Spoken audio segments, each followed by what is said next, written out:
11장 18절부터 25절까지 말씀. 이 계시 말씀을 묵독할 때 모두 하나님의 음성을 들으시길 바랍니다.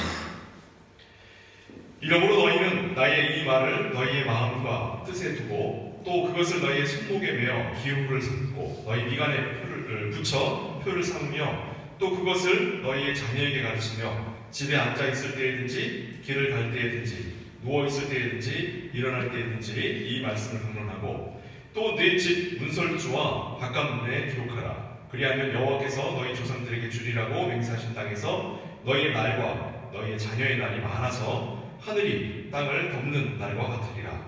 너희가 만일 내가 너희에게 명하는 이 모든 명령을 잘 지켜 행하여 너희의 하나님 여호와를 사랑하고 그의 모든 도를 행하여 그에게 의지하면 여호와께서 그 모든 나라 백성을 너희 앞에 다 쫓아내실 것이라. 너희가 너희보다 강대한 나라들을 차지할 것인즉 너희의 발바닥으로 밟는 곳은 다 너희의 소유가 되리니 너희 경계는 곧 광야에서부터 레바논까지라 유브라데 강에서부터 서해까지라. 너희의 하나님 여호와께서 너희에게 말씀하신 대로 너희가 받는 모든 땅 사람들에게 너희를 두려워하고 무서워하게 하시리니 너희 등이 당할 사람이 없으리라. 아멘. 오늘 본문 말씀 읽고 나면 속이 시원하죠? 이런 일은 벌어지지 않습니다. 이런 일은 우리에게 없습니다. 왜 없냐면 우리는 절대 하나님의 율법을 지킬 수 있는 자가 아닙니다. 그 율법을 지키면 이런 일을 행하시겠다고 하셨는데 공교롭게도 우리는 그 율법 근처에도 가지 못합니다. 그러니까 이 말씀이 우리에게 위로가 되어야 되는데 우리에게 좌절밖에 되지 않아요. 그런데 아무도 이 본문 말씀을 무슨 좌절이라고 생각 안 합니다. 은혜의 말씀이고 능력의 말씀이고 생명의 말씀이라고 착각들을 하죠. 자, 그것이 왜 그렇게 되느냐? 그게 왜 그렇게 되느냐? 그리고 왜 그렇게 되어야만 하느냐라고 하는 게 오늘 본문 말씀을 통해 우리가 꼭 확인해야 하는 내용입니다. 목사님 설교 시작하기 전에 사람 맥 빠지게 만드는 이유가 있어요, 그죠? 그렇습니다. 자, 맥이 빠져야 됩니다. 신앙생활할 때 우리 맥이 빠져야 돼요. 우리가 무언가를 해낼 수 있다라고 하는 자신감이 빠져야 돼요. 무슨 운동을 할 때 제가 근래 요즘 골프가 막 유행하던데 골프하는 걸 영상을 가만히 보면 사람들한테 힘을 빼라고 해요. 힘을 빼라고. 신앙생활할 때 힘이 빠지지 않으면 신앙의 공은 엉뚱한 데로 가는 거예요. 힘이 빠져야 됩니다. 그럼 그 힘이 어디서 나와야 되느냐? 그 힘이 곧 하나님께서부터 나와야 되는 거예요. 자, 신명기 말씀의 핵심을 한마디로 이야기하라 라고 하면 너는 마음을 다하고 성품을 다하고 뜻을 다하여 너의 한 주 너의 하나님 여호와를 사랑하라죠. 신명기 6장 4절 5절 그쪽의 말씀입니다. 그리고 오늘 읽은 본문 말씀도 신명기 6장 5절 이하에 나와 있는 내용들이 다시 한번 반복되어 있는 거예요. 그러니까 그 4절 5절에 나와 있는 그 주 너의 하나님을 사랑하라 라는 본문만 빠진 상태에서 그 뒷내용만 나와 있는 거예요. 지금 오늘 본문이. 그럼 그 핵심을 왜 빼느냐? 이미 지난주까지 우리가 그걸 살폈거든요. 언약의 내용을 살폈으니까. 언약의 내용이 뭐였습니까? 성경에서 말하는 언약, 옛 언약과 새 언약이 있죠. 그 옛 언약이 뭐였어요? 너는 내 거, 나는 네 거. 옛 언약. 새 언약이 뭐예요? 하나님을 사랑하고 이웃을 사랑하라. 같은 뜻이라고 했죠? 이 내용을 신명기에서는 뭐라고 표현하냐면 내 하나님을 마음을 다하여 뜻을 다하여 사랑하라. 이거예요. 하나님께서 이스라엘 백성들을 구원하시고 언약을 맺으실 때에 율법이라는 형식과 복음이라고 하는 형식으로 언약을 맺으셨어요. 그 사람들은 바보 같아서 율법이 복음보다 못하고 율법은 우리를 넘어뜨리고 복음은 우리를 세우고 율법은 열등하고 복음은 웃기지 말라고 그러세요. 율법도 복음도 다 뭐라고요? 하나님의 우리에 대한 사랑이라고. 그래서 우리가 이미 확인했죠. 옛 언약은 하나님이 너는 내 거 나는 네 거라고 말씀하시고 새 언약에서는 하나님 사랑하고 이웃 사랑하라고 표현했지만 궁극적으로는 두 개가 같은 뜻이다 다른 뜻이다? 같은 뜻이라고.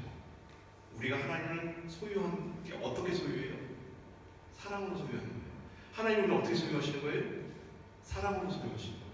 그러니까 온통 하나님의 말씀, 하나님의 언약, 하나님의 율법은, 하나님의 복음은 뭘 얘기하고 있어요? 사랑을 이야기하고 있는 사랑.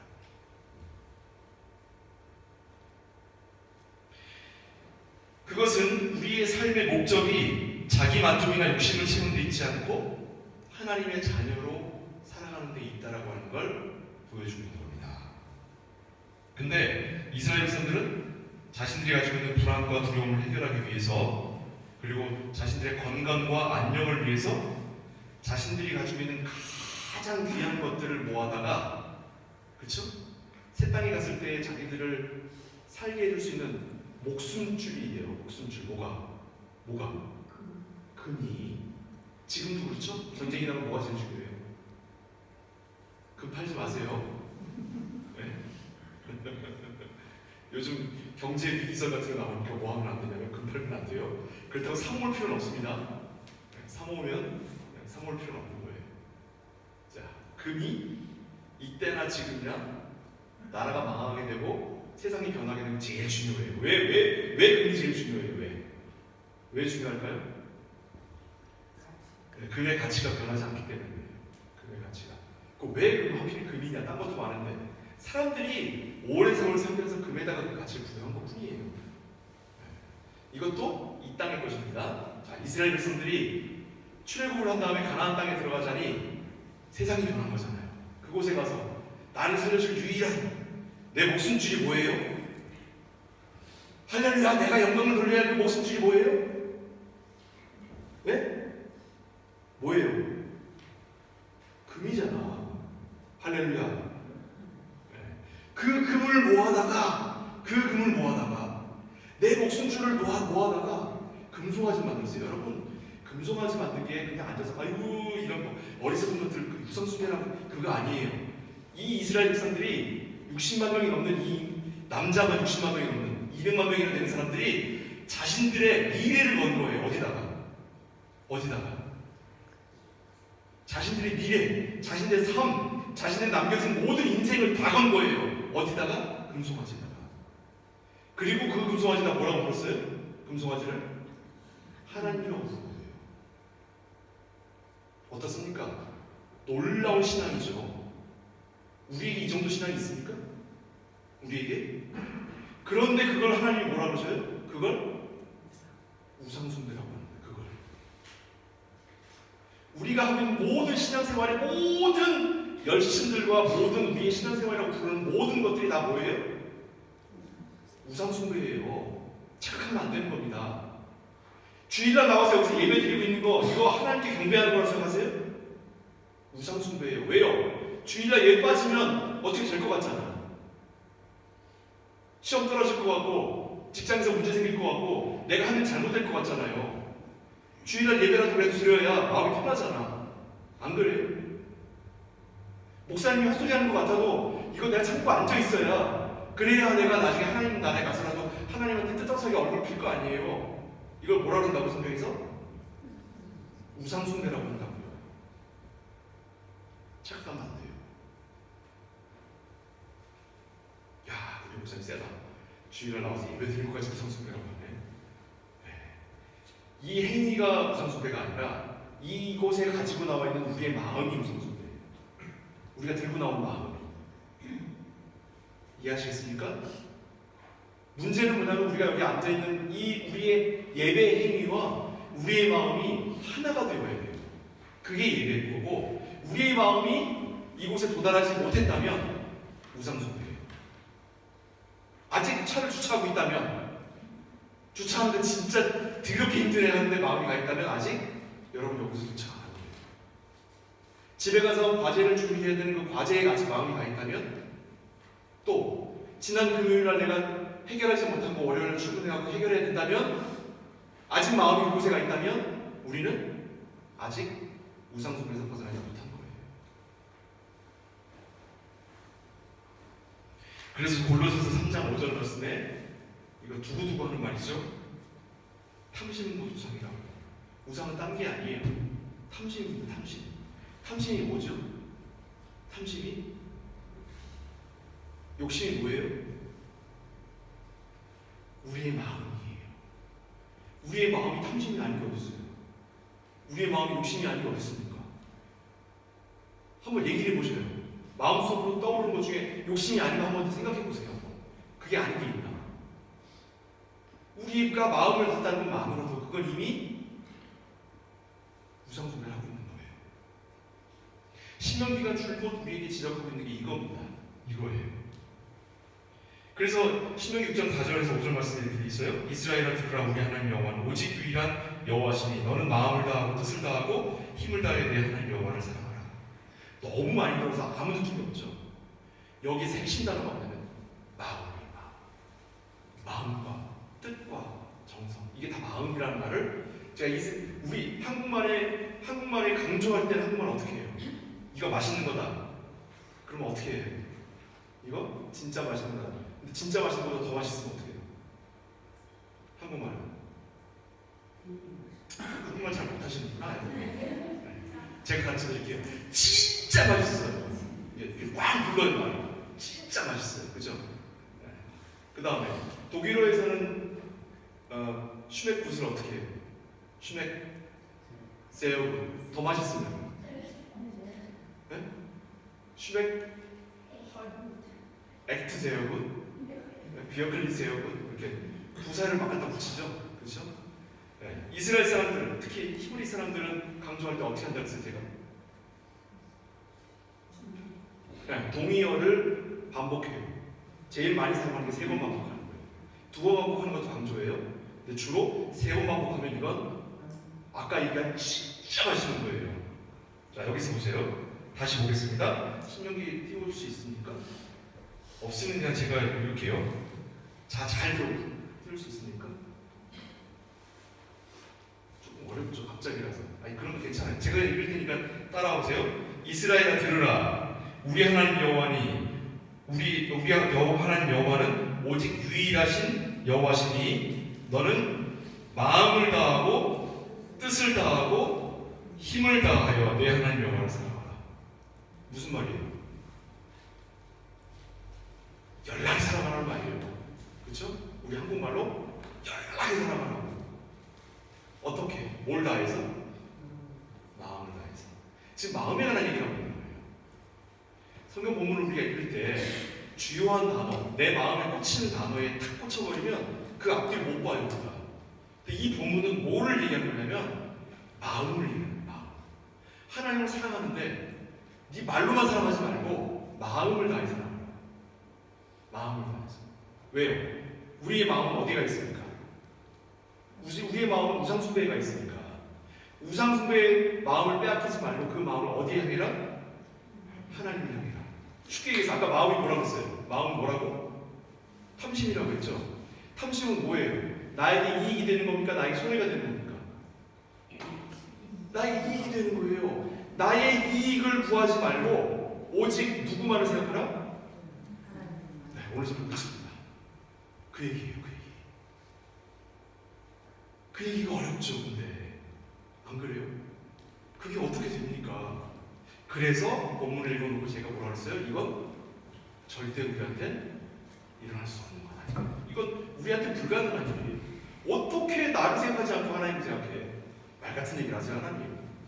하나님 잘 몰라서 그러시나 본데 내가 이 정도 하나님을 내놓는 건 진짜 큰 거예요. 하나님, 나 밖에 나가면 사람들이 나한테 얼마나 잘하는 줄 알아요? 하나님 나한테 이러는 거 아니에요. 그렇죠? 성경은 우리의 본성인 자기 자랑, 자기 연민, 자기 사랑 이것과는 전혀 다른 방법으로 하나님의 사랑을 우리의 습관이 되게 만드는데 우리에게 권하고 있는 것이 성경의 가르침이에요. 이 습관이라고 하는 것이 왜 중요한가 하는 거죠. 자, 제가 SNS 이렇게 목사님들 커뮤니티 같은 걸 쭉 보고 선교사들 커뮤니티 보고 교인들 이렇게 보면 일상 얘기들을 이렇게 쭉 할 때는 좀 이렇게 넘어가다가 예를 들면 경우 있어요. 어떤 목사님이 맛있는 거 어디서 먹었다고 사진 올리면 좋아요 한 두세 개밖에 안 붙어요. 목사님 한 100명 정도 들어있는 방인데 좋아요 두세 개밖에 안 붙어요. 그 품위가 있으니까 먹는 거 얘기를 안 해요. 근데 부고가 한번 뜨잖아요.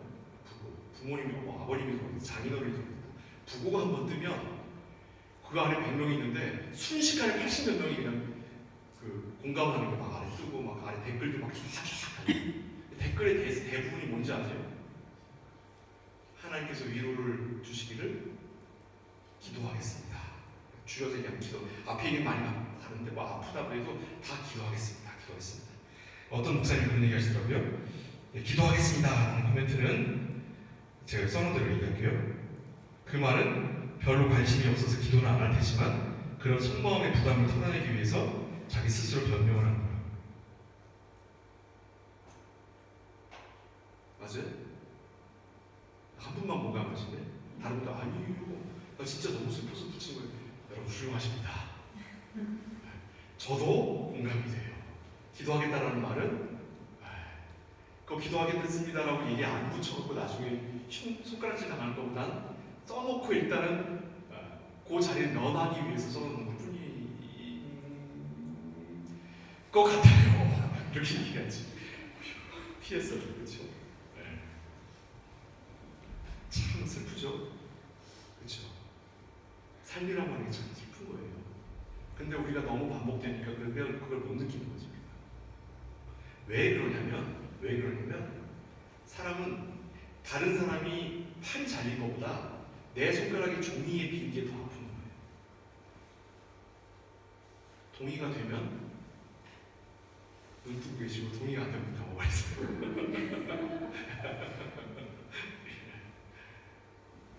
안 그래요? 저는 손가락 종이에 비면 일주일이 막 짜증이 나고 막 화가 나요. 남이 무슨 큰 사고를 당했다면 기도하겠습니다. SNS에 기도하겠습니다. 쓰고 말지. 이게 왜 그러냐면요. 우리가 세상을 살아가면서 당하는 많은 일들을 통해 우리가 마음이 굳어버리는 거예요. 배반도 당하고. 내가 정말로 젊었을 때는 그래요. 젊었을 때는 우리 대학생 때 우리 중년이신 분들 대학생 때 같아요. 민주화니 뭐 이런 거 갖고 인생을 걸었잖아요. 거기서 막 동료들 중에 누군가 죽었다 그러면 그냥 막 앞에서 학생들이 막 외치면 나가가지고 막 수업도 다 때려치고 막 나가면 교수님들이 어떤 교수님들은 막 수업해야 되지 않냐고 막 다 부를 테니까 니네가 나가면 뭐한다 이런 교수님이지만 니네 여기서 뭐하냐 빨리 나가라 이런 교수님들. 그 시대가 아주 끔찍한 시대였는데 그런 시대에 학교를 다닌 사람들 한번 생각해보세요. 그때의 나와 지금의 나 완전히 다른 사람이지. 왜 그래요? 그때 그렇게 살았던 것들이 인생을 살아가다 보니까 그게 인생의 전부가 아니라고 하는 것을 여러 가지 경험들을 통해서 배워가는 거예요. 그러니까 이 시대는 무언가 별로 중요하지 않은 것 같은 것, 그러나 거기에다 목숨을 걸어볼 줄 아는 것. 이게 20대의 인생이라면 40대, 50대, 60대, 70대의 인생은 웬만해서는 이게 감정이 안 움직여요. 웬만해서는. 왜 그래요? 굳어버리는 마음이 굳어버리는 건데 저는 그거를 다른 관점에서 얘기하는 겁니다. 그 뭐냐면 점점 인생이라고 하는 건 결국 나밖에 안 남더라.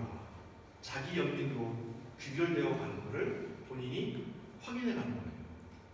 그러니까 남한테 내가 배려를 해봤자 남는 건 비난과 손가락질밖에 없더라라고 하는 것을 너무 슬프게 배워가는 거지.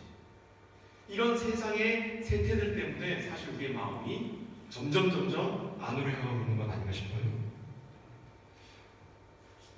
죄송합니다. 제 얘기 좀 잠깐 할게요. 저는 개인적으로 말하면 좀 성격이 되게 예리합니다. 젊었을 때 20대 때 별명이 칼이었어요. 성격이 좋게 얘기하면 예리하고 나쁘게 말하면 싸가지가 없죠. 어디 함부로 못다 대거든. 싸가지가 없지. 문제는 뭐냐면 그걸 몰라요. 그걸 그렇다는 성격 자기 성격을 몰라. 그래서 싸가지가 없는 사람이 알면 싸가지 없을 수가 없지. 몰라서 그래. 왜 그러냐면 저는 외가친구가 통틀어서 제 사촌 동생만 30명이 있는 거예요. 제 위로는 없어요. 아무도.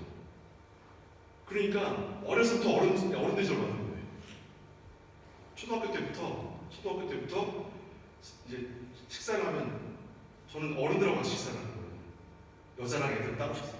우리 옛날에 그랬어요. 명절 때 가면 남자들만 따로 식사하고 남자랑 할머니 할아버지만 식사하고 여자랑 애들은 그래서 식사 끝나고 나면 그 뒤에 가고 그 남은 음식들을 갖다가 이렇게 여자랑 애들이랑 먹고 그랬어요. 나는 그때부터 초등학교 아주 어릴 때부터 난 그 남자들 식탁에서 같이 식사했다. 그러니까 그러다 보니까 조그만 애인데 뭐라고 말 한마디만 하면 거기 있는 어른들이 다 주목을 하는 거예요. 그러니까 아주 어릴 때부터 어른들을 받으면서 하는 거예요. 아주 어릴 때부터. 그러니까 뭐가 없냐면 내 위에 사람이 없는 거야. 이게 무슨 습관을 갖고 있냐면 말을 내 마음속에 있는 말이 있으면 그 말을 참거나 억누르지 않고 함부로 내뱉는 거예요. 함부로. 그리고 그 습관이 반복이 되면 어떻게 되냐면 상대방이 이 말을 통해서 뭘 느끼는지를 생각 안 해요.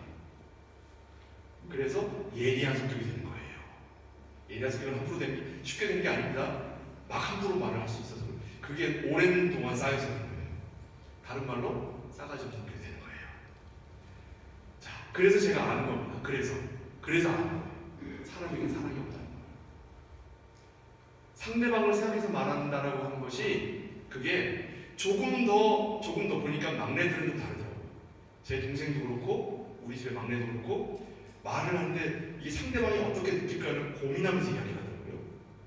근데 그럼에도 불구하고 마찬가지예요. 그게 조금 나은 것일 뿐 사람은 어쨌든 어디로 돌아가냐면 본인에게로 돌아가요. 여러분 거짓말이 뭔지 아세요? 어떤 사람이 거짓말을 하잖아요. 그 거짓말을 어떻게 알아볼 수 있는지 아십니까? 아주 쉬운 방법이 있어요. 그 사람이 하는 말의 결과가 누구에게로 돌아가는 건데요. 그 사람이 하는 말의 결과가 본인에게로 돌아가면 그 거짓말 가능성이 너무 높아요. 본인의 손해가 되는데도 불구하고 이야기하는 사람도 있어요. 별로 없지만 거의 없지만 그런 사람도 있어요. 그런 경우에는 그게 거짓말이 아닐 가능성이 되게 높아요. 그러나 대부분 사람들은 자기에게로 돌아오는 이야기를 하게 마련해요. 무슨 말이냐면 사람은 누구나 거짓말하는 사람다. 왜요? 사람에게는 무엇이 없기 때문에? 사랑이라고 하는 마음이 없기 때문에. 사랑이라고 하는 것을 표현하는 방식과 습관과 행동은 있지만 뭐가 없다고요? 사랑의 마음이 없다고요. 마음이. 오늘 이야기하고 있는 게 바로 마음입니다. 마음. 하나님을 높이고 하나님께 신앙하고 하나님 앞에 나오는 여러 가지 방법들을 사용하지만 사실은 우리가 봉사에다가 목숨을 거는 이유가 뭐냐면 내가 이렇게라도 안 하면 나 스스로가 아는 거지. 내 안에 진심이 담겨있지 않다라고 하는 걸 내가 아는 거예요. 진짜 슬픈 얘기예요. 다시 처음에 얘기처럼 돌아가면 슬픈 얘기예요. 도무지 우리가 하나님을 어떻게 대해야 되겠냐고요.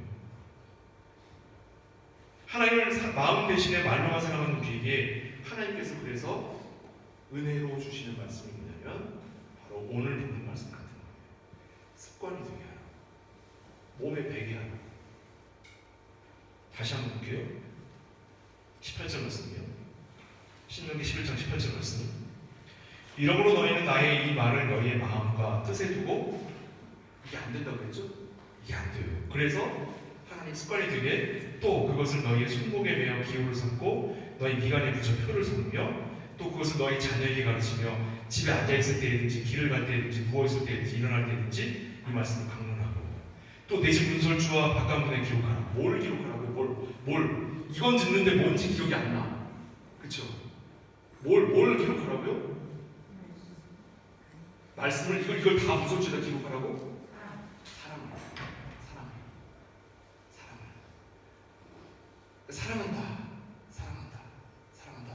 사랑한다는 말을 습관처럼 하라고. 습관처럼. 참 어려운 말이죠. 우리 부모님 세대들 지금 돌아가신 분들은 사랑이라는 말을 하는 걸 되게 힘들어하셨어요. 그래서 사랑한다고 자녀한테 해주는 말 그런 걸 말로 해야 말로 하는데 어떻게 알아요? 그렇죠? 왜 말로 안 하는데 말하면 모르냐면 사랑 안 한다라는 말을 너무 많이 하거든요. 너 엄마 죽는 걸 보고 싶어? 너 그런 식으로 할 거면 너 내 자식 아니야. 너 나가. 이런 말 훨씬 많이 해요. 너 공부 제대로 안 하면 너 나중에 너 아빠 엄마 다 죽고 나면 너 거렁뱅이로 살 거야? 너 내가 사랑 안 해. 넌 내 자식 아니야. 이런 말 훨씬 더 많이 해. 훨씬 더. 그 말 한 번만큼 최소한 그 말 한 번만큼 사랑한다는 말 해줘야 돼. 근데 자식들은 사랑 안 한다는 말을 더 많이 듣고 자라거든. 더 많이 듣고 자라거든. 야 빌어먹을 자식아. 빌어먹을 자식아 무슨 뜻이? 어떻게 자식한테 그런 말을 해요? 그렇죠?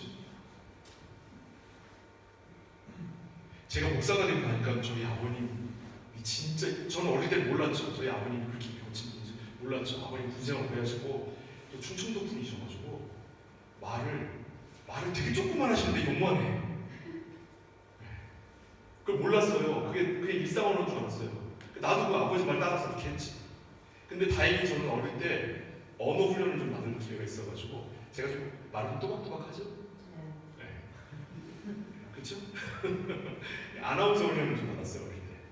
고등학교 때 방송을 좀 해가지고 그래서 그때 교정을 좀 많이 해서 제가 좀 일찌감치부터 이렇게 거친 말들을 안 하는 훈련이 돼서 사실 너무 오랫동안 안 하고 사람이 인간미가 없어서 지금 나이가 들어서 요즘 좀 거친 말을 좀 속된 말을 좀 해보려고 노력을 해요. 하지 말까요? 할 때마다 제가 후회해요. 그런 걸 할 때마다. 그럼에도 불구하고 이제 젊은 사람들하고 소통하려고 지금 말을 좀 해보려고 하는데 평생을 안 하다 보니까 저한테 안 맞는 것 같아요. 근데 저희 아버님은 거기 출신이신데다가 군대 출신이셔가지고 집에서도 아들들한테 말을 막 험하게 하셨어요. 거칠게 하셨어요. 그러니까 저는 아버지한테 사랑한다는 말을 못 듣고 자랐어요. 못 듣고 자랐어요. 전혀. 자, 그러니까 저한테 무슨 습관이 생겼냐면 아까 같은 습관과 더불어 뭐가 생겼냐면 말을 할 줄 몰라요. 내가 누군가랑 대화를 하면 상대방이 기분을 나빠해. 그래서 말을 안 하는 거죠. 그래서 대화를 안 하죠. 그러니까 여러분들 꼭 알아두셔요. 저 같은 사람을 발견하잖아요. 그럼 저 같은 사람하고 친하게 지내는 사람들하고 친하게 지내세요.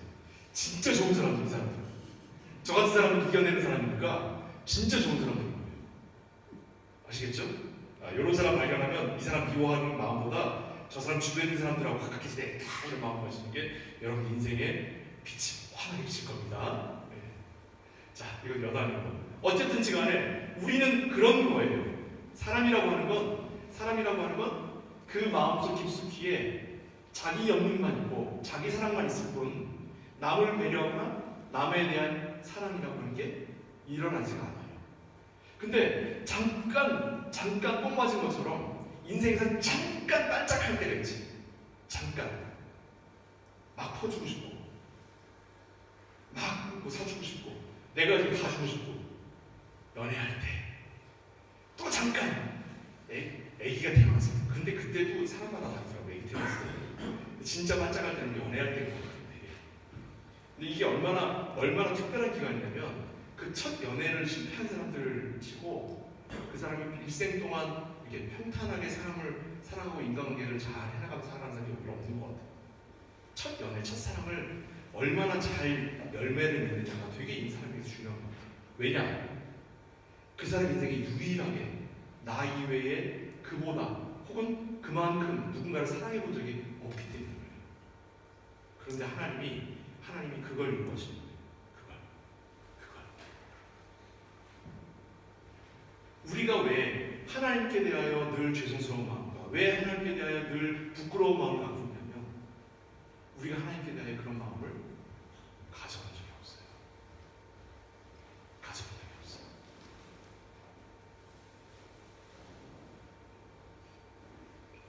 그러면 하나님께서는 그럼 우리에게 그런 마음을 가지시는 분이시냐? 네, 그런 분이셔요. 본문 한번 보겠습니다. 21절이요. 그리하면 여호와께서 너희 조상들에게 주리라고 맹세하신 땅에서 너희의 날과 너희의 자녀의 날이 많아서 하늘이 땅을 덮는 날과 같으리라. 또 25절로 가볼게요. 너희의 하나님 여호와께서 너희에게 말씀하신 대로 너희가 걷는 모든 땅 사람들에게 너희를 두려워하고 무서워하게 하시니 너희를 능히 당할 사람이 없으리라. 참 신기한 게 뭐냐면 이 이야기를 25절이죠? 25절만 한번 봅시다. 21절 안 가져오겠습니다. 너희 하나님 여호와께서 너희에게 말씀하신 대로 너희가 받는 모든 땅 사람들에게 너희를 두려워 무서워하게 하라. 너희가 사랑해라. 너희가 이웃을 사랑하고 하나님을 사랑해라. 사랑하라고 했는데 사랑하면 저 상대방이 나를 어떻게 한다고요? 이러니까 우리가 착각을 한 거예요. 이러니까 내가 너희에게 명한 대로 사랑을 하면 저들이 너희를 무서워하고 너희를 함부로 대하지 못할 거야. 이러니까 그래? 야 이것들 봐라. 혼나봐라. 이런 마음이 생기는 거지. 내 마음속에 다른 사람들과 경쟁하고 싶어하는 마음이 있는데 이렇게 얘기를 하니까 내가 하나님한테 잘 보이면 저 사람들 다 나한테 굴복시키시는구나 하고 착각을 하는 거예요. 근데 성경에서 뭐라 그래요? 우리가 하나님을 잘 믿고 하나님의 백성이 되면 저들이 우리를 어떻게 대한다고요? 우리가 예수님을 대한 것처럼 대한다고. 우리가 예수님 어떻게 대했죠? 예? 만군의 주 여호와로 우리가 섬겼어요? 그를 핍박하다가 십자가 못 박아 죽었잖아요. 우리가 그들을 사랑하면 그들이 나를 핍박하고 십자가에 못 박아 죽일 거라고 성경이 계속 그렇게 얘기하고 있잖아요. 이건 무슨 뜻이에요? 이건 무슨 뜻이에요? 이게 무슨 뜻이죠? 왜 저들이 우리를 두려워한다고요? 이건 뭐냐면 그 다음 단계예요. 그 다음 단계. 너희가 십자가에 못 박혀 죽는 한이 있어도 너희는 그들에 대한 사랑을 멈추지 않으므로 그들이 너희에 대하여 두려워하게 되는 거예요. 따라오십니까? 진짜 무서운 얘기예요. 이런 일이 있을 수 있어요? 이런 일이 우리에게 일어납니까?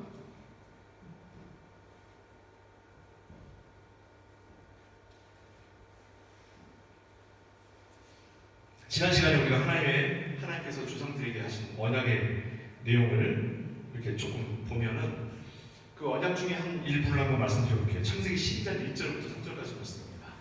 그 말씀 또 길어지네요. 참. 창세기 12장 1절부터 3절까지 말씀 좀 서둘러 볼게요.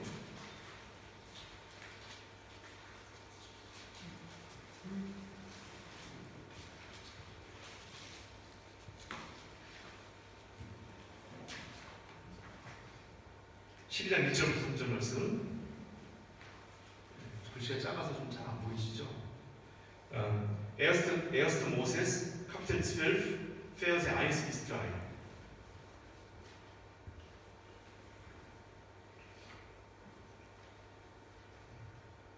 자, 함께 읽겠습니다.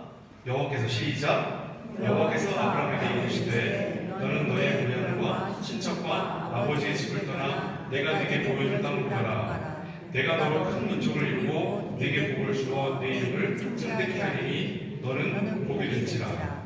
너를 축복하는 자에게는 내가 복을 내리고 너를 저주하는 자에게는 내가 저주하리니 땅의 모든 족속이 너로 말미암아 복을 얻을 것이라 하신지라. 아멘. 복의 근원이라고 했었어요. 옛날 성경에서 복의 근원. 복이 솟아나는 거예요. 복이 우리에게서 하나님이 우리를 하나님의 언약의 백성으로 삼으셨기 때문에 우리 주변에 있는 모든 사람들이 우리를 통해서 뭘 받아요? 복을 받는 거예요. 복을. 그래서 그 복을 주는 복을 제공하는 자로서 우리를 알게 되는 거예요.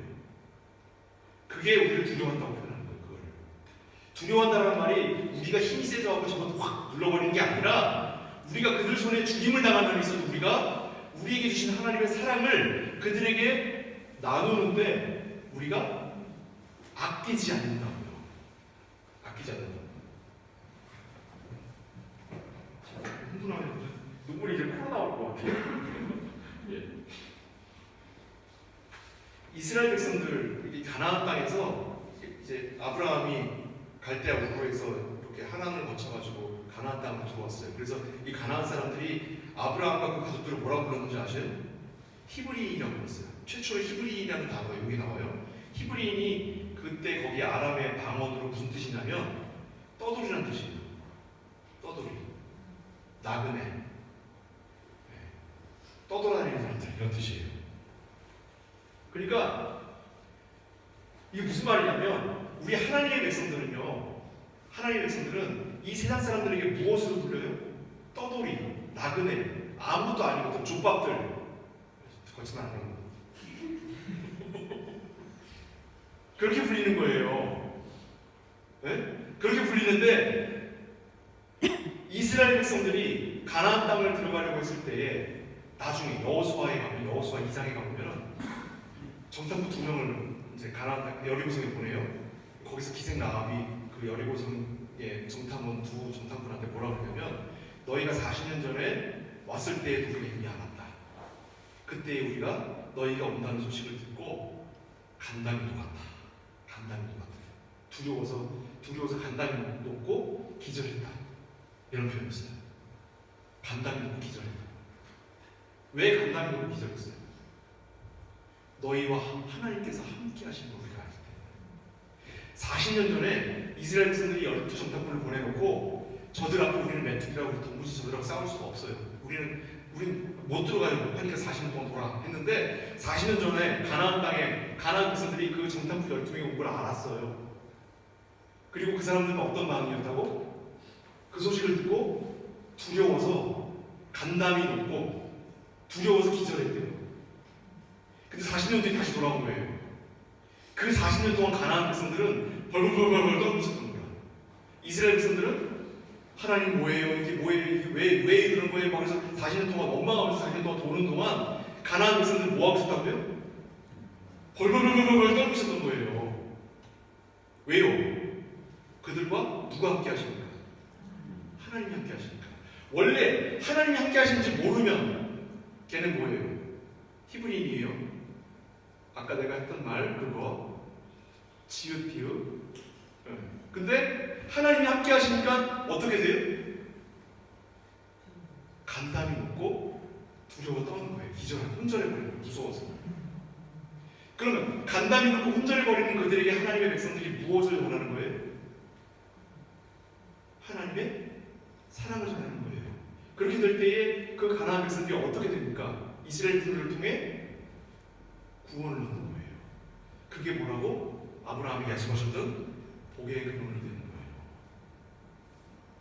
우리가 세상에 대하여 싸울 줄만 알고 그들을 비방할 줄만 알고 그들이 하나님의 백성이 아니라고 하는 것에 대하여 불쌍한 표정을 짓는 그 시간 동안 사실은 하나님은 그들에 대한 구원을 우리를 통해 이루도록 준비하고 계시는 거예요.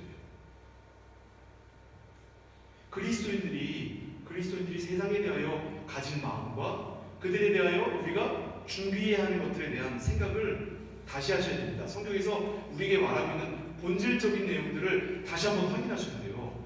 부흥회에서 그냥 믿습니까? 하나님 아멘! 하던 그 방식으로 가는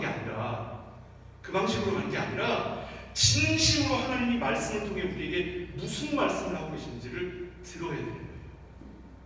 우리에게 세상 사람들과 싸우라고 하신 게 아니라 그 사람들을 사랑으로 덮어버리라고. 마치 누구처럼 김종욱같이 싸가지 없는 인간 옆에서 이 싸가지 없는 걸 다 받아주면서 자신들의 넉넉함으로 덮어주는 제 이웃들처럼.